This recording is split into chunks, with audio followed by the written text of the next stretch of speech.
Istanbul में होने वाले पाक अफगान मुज़ाकरात में डेडलॉक बरकरार, पाकिस्तानी वफ़द वतन वापसी के लिए तैयार। वज़ीर इत्तलात अताउल्लाह तारर ने अपने एक बयान में कहा कि पाकिस्तान अपने उसूली मौक़िफ़ पर कायम है कि अफगान सरजमीन से होने वाली दहशतगर्दी पर काबू पाने की जिम्मेदारी अफगानिस्तान पर ही आयद होती है। पाकिस्तान तालिबान हुकूमत के ऐसे इक़दाम की हिमायत नहीं करेगा जो अफगान अवाम या पड़ोसी ममालिक के मुफाद में ना हो।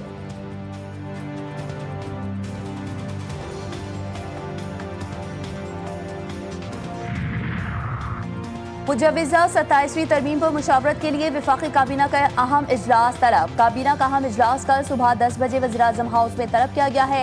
वज़ीर-ए-आज़म शहबाज शरीफ इजलास की सदारत बाकू से वीडियो लिंक के जरिए करेंगे। इजलास में 27वीं आईनी तरमीम पर पीपल्स पार्टी के तजावीज़ की रोशनी में गौर किया जाएगा। काबीना से मंजूरी की सूरत में तरमीमी मुसवदा कल ही सैनेट में पेश किए जाने का इम्कान है। वफाकी काबीना का इजलास आज होना था, ताहम सियासी जमातों के डेडलॉक के बायस इसे मुलतवी कर दिया गया। पाकिस्तान पीपल्स पार्टी का 27वीं आईनी तरमीम के 3 निकात आर्टिकल 243 आईनी अदालत और जजेस के ट्रांसफर की तजवीज़ की हिमायत, दोहरी शहरियत, इलेक्शन कमिश्नर और एग्जीक्यूटिव मजिस्ट्रेट्स पर हिमायत से इनकार। Chairman Peoples Party Bilawal Bhutto ने CEC मुशावरती इजलास के बाद कराची के बिलावल हाउस में न्यूज़ कॉन्फ्रेंस करते हुए कहा कि तरमीम के बाद पार्लिमानी कमेटी जजेस के तबादले करेगी। मशवरा है कि जिस कोर्ट से जज का तबादला हो रहा है तो दोनों चीफ जस्टिस साहिबान को मेंबर बना दें, फिर वो कमीशन जजेस से पूछ के भी सकेगी। KPK में अमन के क़याम के लिए जरगा 12 नवंबर को तलब। तहरीक इंसाफ की तमाम सियासी जमातें, क़बायली माहिदीन और सहाफ़ियों को शिरकत की दावत। वज़ीर आला KP के मुआविन ख़ुसूसी बराए इत्तलात शफ़ीउल्लाह जान ने कहा कि ख्वाहिश है कि तमाम सियासी पार्टियाँ इस जरगे में शिरकत करें। तमाम सियासी मुशरान की तजावीज़ को अपने TORs में हिस्सा देंगे। बहादुर सपूतों पर बेबुनियाद इल्ज़ाम नाकाबिले बर्दाश्त हैं। वतन के लिए जान देने वालों के खिलाफ बात कोई मुहिब वतन नहीं कर सकता। वज़ीर दाखिला मोहसिन नकवी ने कहा, वज़ीर आला खैबर पख्तूनख्वा ने हर्जा सराई करके दुश्मन को खुश किया। गवर्नर खैबर पख्तूनख्वा फैसल करीम कुंडी ने अपने बयान में कहा कि हमारे बहादुर सिपाही सूबे के तहफ़्फ़ुज़ के लिए जानें कुर्बान करते हैं। फौज के इक़दाम पर सवाल उठाना हौसले और अवामी सलामती को नुकसान पहुँचाता है। इंटेलिजेंस बुनियाद पर ऑपरेशन अवाम के तहफ़्फ़ुज़ अमन की बहाली के लिए होते हैं।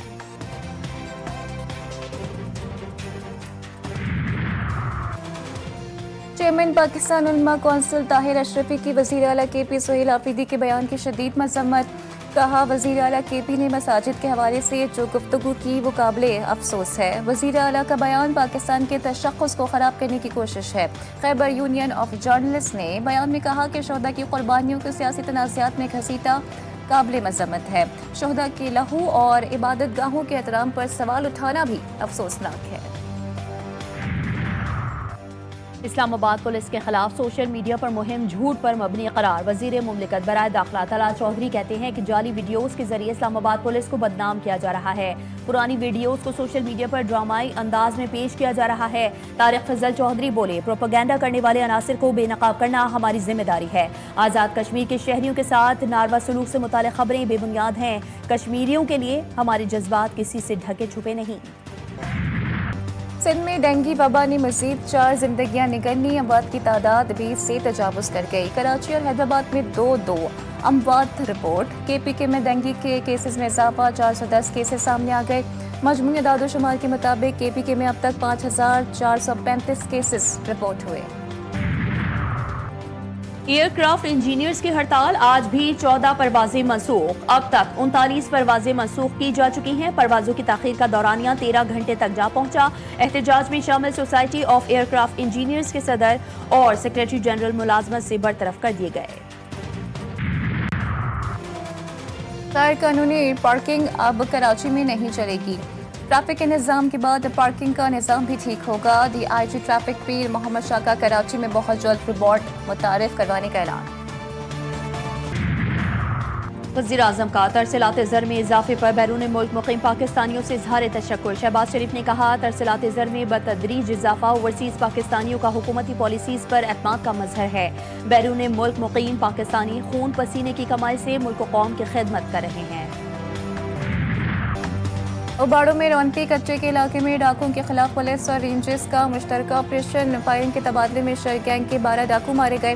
एक पुलिस एहलकार शहीद, 2 जख्मी हुए। कच्चे के रास्तों पर नाकाबंदी कर दी गई। पुलिस और रेंजर्स का ऑपरेशन जारी।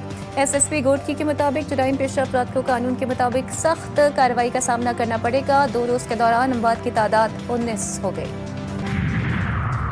कराची में बेकाबू ट्रॉलर शेरशाह पुल से नीचे लटक गया।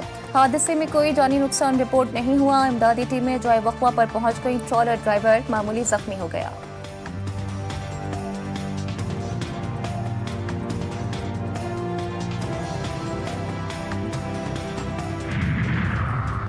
कजाकिस्तान ने बाज़ाब्ता तौर पर इब्राहिमी मुआहदे में शमूलियत इख्तियार कर ली। अमरीकी सदर का बड़ा ऐलान। व्हाइट हाउस में वस्त एशियाई ममालिक के रहनुमाओं से मुलाकात के दौरान सदर ट्रंप ने कहा कि कजाकिस्तान उनकी दूसरी मुद्दत सदारत में इब्राहिमी मुआहदे में शामिल होने वाला पहला मुल्क बन गया है।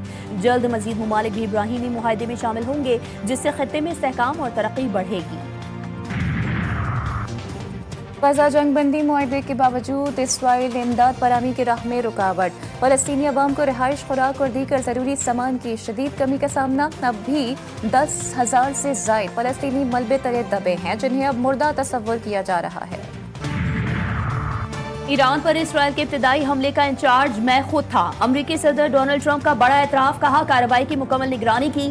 13 जून इसराइल के लिए अजीम दिन था। ईरान पर हमले में फौजी ढांचे को शदीद नुकसान पहुंचा और ईरानी जर्नेलों और साइंसदानों को शहीद किया गया। इंडोनेशिया के दारुल हुकूमत जकार्ता में नमाज जुमा के दौरान मस्जिद में धमाका, 56 नमाजी जख्मी। कई जख्मियों की हालत तशवीशनाक। धमाका स्कूल कॉम्प्लेक्स के अंदर कायम मस्जिद में हुआ, जबकि जख्मियों में बेशतर तलबा शामिल हैं। पाकिस्तान और जनूबी अफ्रीका के दरमियान कल सीरीज का तीसरा और फैसलाकुन मैच खेला जाएगा। दूसरे वनडे में जनूबी अफ्रीका ने पाकिस्तान को 8 विकेटों से हरा दिया। सीरीज 1-1 से बराबर। पाकिस्तान ने 9 विकेटों पर 269 रन बनाए। प्रोटीज ने हदफ 2 विकेटों के नुकसान पर हासिल किया।